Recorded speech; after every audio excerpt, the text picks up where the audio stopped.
Welcome back, brothers and sisters. I'm Braden. This guy right over here is Tim, and this is The Second Legacy, and thank you so much for stopping by. Now, on today's episode, we're going to do something special. We are going to take live callers. We're going to get the opinions of the actual people. We're going to have the conversations driven by you guys, the viewers. So if you like this content, there's a Google Forms right down in the description box. If you want to be on the show, just like our next caller, please fill that out, and we will get you scheduled because we would love to hear from you. And today's live show is brought to you by AccuFire. Now, AccuFire offers some amazing things that help you see a little bit better the next time you're on the range or you're at that next situation of which you were preparing for. We can't say everything that they do, but they are a great friend, and thank you so much to AccuFire. But without much more ado, we have our first caller ever for Second Legacy. This is John. John, thank you so much for being patient and calling in. What do you want to ask either me, Tim, or both of us? Thanks for having me on. My question is about like the changing demographics of gun ownership, and like ever since the pandemic, we've seen like a huge explosion in new gun owners, and we're starting to see like more articles and news stories about what those people look like, and contrary to I guess the average American's idea, they're very diverse. We're seeing like huge demographic swings. Yeah, just big demographic swings. Yep. And I've got to assume, just based on my experience, that not all of these people are like Republicans and independents. A lot of these people are going to be liberals and Democrats. So how can we like change the topic of discussion from like left versus right gun control to like making it more of a constitutional issue, and get people on the left more interested in protecting the Constitution? And I think that's a great question. So before we answer, let me summation or put it into summation what I just heard you say, and then you confirm, and then we'll kind of crack at it. All right. So essentially, sure. What you're saying, John, is the demographics of the Second Amendment are changing. People are adopting it across the board. We're seeing it in every possible way that is really measured by demographic research.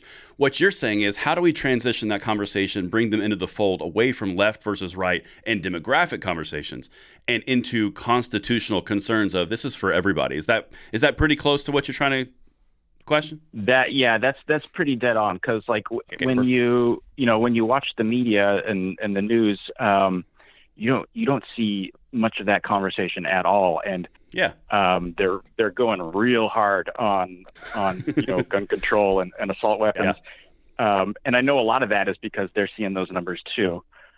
100%. Well, I tell you what, I think that's an incredible question, and thank you so much for bringing that up. But I'm going to throw it to Tim. So Tim, what do you think? You want to take a crack at that first, or you want me to take a crack first? What do you think? Sure. First of all, thank you, John, for calling in. It means a lot. So, this is interesting, and this is something that I've talked about previously on the Military Arms channel.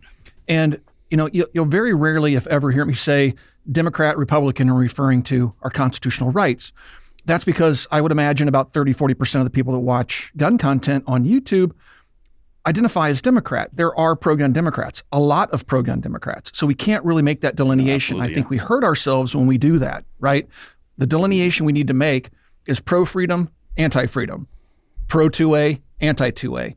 And that's how we should frame our discussions going forward, so we don't alienate those 30 to 40% of those viewers out there that identify as Democrat. And I think those numbers are growing, because if you take a look at what's going on nationally, especially over the course of the last 3 years or so, we have seen a spike in minority ownership, female ownership, gay and lesbian, ownership. The ownership is just exploding across the board. And yes, that does scare the anti-gunners, because it's pushing their agenda in the wrong direction. So we do need to embrace them. We need to bring them in. I think the gun community as a whole is pretty good at doing that at a personal level, offline, right? At a firing range or whatever. We see a little bit more friction online. And that's where we need to really... Yeah. I mean, there's two different types of gun owners, and I've talked about this before. There's the actual in-person gun owner that you meet at the local range at the gun store, and then there's the online gun owner. And we have to kind of let's keep change the it conversation three-dimensional. online, right? Because the online gun owners can be a little bit more, I don't know, a little bit more No, I got wrapped you. up in You know drama, what? right? I get And they you. want to I be get what you're saying. right. Yeah, and so Yeah, and I get the frustration that I'm sorry for talking over you. I get the frustration from people in comments, and I don't mind it at all. And when people do make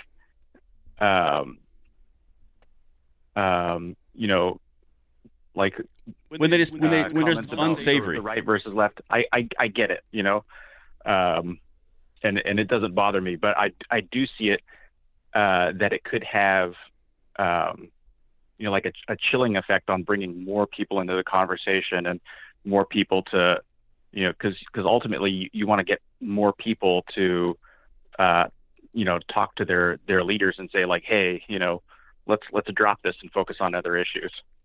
Yes, Yeah, and we as gun owners really do live under a stereotype. The media has painted us as, the worst possible image of us they possibly can. And their portrayal of our community isn't accurate whatsoever in terms of its makeup, in terms of its beliefs, in terms of what we do as American gun owners. They like to vilify and demonize us. And as you well know, being part of the community, it's probably one of the most open, freedom-loving communities that are out there. And so they really have to push pretty hard on that narrative to demonize us.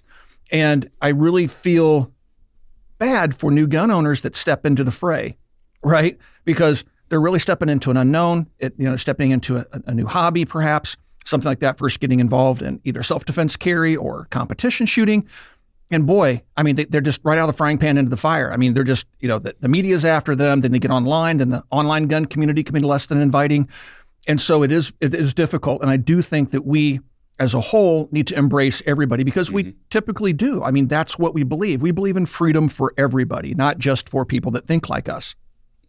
Right. I think that's just to jump in and kind of echo those points. First of all, John, I think that's an excellent question. I think that's an excellent point because it speaks to something that's happening currently in our environment. That's one of the things that when me and Tim were talking about putting this show like for a live caller experience in here, that's kind of what we were hoping. We were hoping to get the actual feeling from the audience versus us telling you what's going on. No, tell us what's going on the level.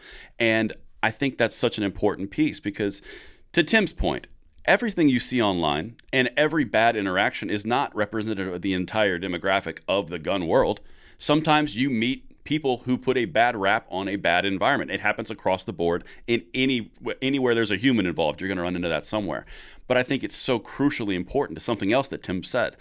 The core constituencies and the demographic blocks that the left will rely on for gun control is in that minority, in that specialized group, because it can be marginalized. It can be easily said, they don't like you because you are XYZ, when the evidence is showing that that's not true at all. I've done videos on my channel numerous times around minorities that are buying guns consistently at a bigger pace than has ever been recorded. You've got gay and lesbian buying guns at bigger paces than ever been recorded. And every single time that they go to a gun shop or a training, they're surprised by how nice everyone is. They're surprised by, oh, this is not what I thought it was going to be at all, because we are a very open and inviting community. But I think that's a big piece. As the demographics change, as the sexual orientations change, I don't care about any of that stuff. The Second Amendment is for everyone. If you are an American citizen, that bad boy covers you too. And I think that's something that's incredibly powerful, because it's very easy to get into the black-pilled approach of, well, they're going to try to take our rights today, and how are they going to do it? And I'm going to be upset about it while they try to do it.